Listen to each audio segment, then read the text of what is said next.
Yes. reward children because they're feeling like they're bribing them, or maybe they're feeling judged by other parents because they believe that children should just do their work because they need to. And it's so much deeper than that. And so, like, I want to make it clear some people are intrinsically motivated, meaning that they do something because they simply believe they should, or that it's the right thing to do, or it's expected, or maybe they're even just compelled to do it.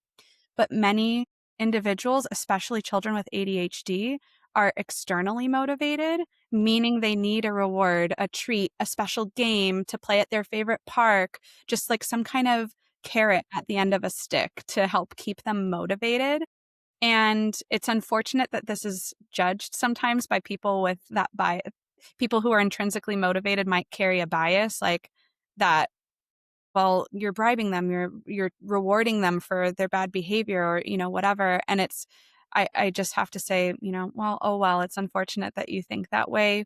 At the end of the day, as you've said, Caitlin, you know your child the best. You know what helps motivate them. You know what helps build them up and strengthen them. And, you know how to handle your child and how to help them succeed the best. Yeah, and you're right. It's important to celebrate effort, not just the outcome. And I think that's what a lot of intrinsical motivation teaches you to do. It teaches you to celebrate outcome, not effort. And so with ADHD, it's important to celebrate effort, not outcome, because the effort is what the kid's putting in, and they're trying so hard, and they're trying to do this and that, and work with this and this and this. And so just being like, hey, like, I see you, I saw how hard that was, and I'm really proud. I know we didn't finish, but you did more than half of it. Like, that's great. That's a start. Right. And that even goes back to some of the IEP discussions too, is like maybe some of the IEPs help you to break down assignments where they don't have to complete this thing that's going to take them 3 hours to do, Yes. but still shows demonstration of the skills. Yes.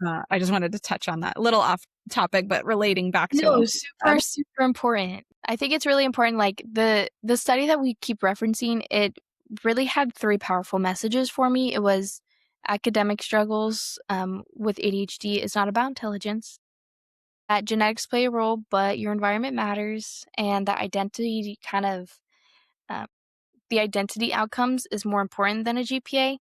And knowing that you're building a whole human, you're building your whole child and the person you're caring for, like, it's so much more important that their self-esteem and who they think they are as a person is in the forefront over a GPA. They don't need a 4.0. A 3.3 is great.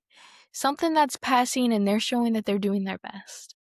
Yeah, I agree, Caitlin. And to add to that too, I just want to go back to the parent aspect to just breathe and like take everything one day or even one moment at a time. Parents are human. They're allowed to feel overwhelmed and it's part of the process. But I hope that parents can, remember to give themselves grace and know that the best and most important they can do is just love their children. And that's something that parents are really, really good at. So if you're loving your child, you're already doing wonders. Yeah. And I think that maybe the question isn't how we fix ADHD, it's how do we build environments where it can thrive?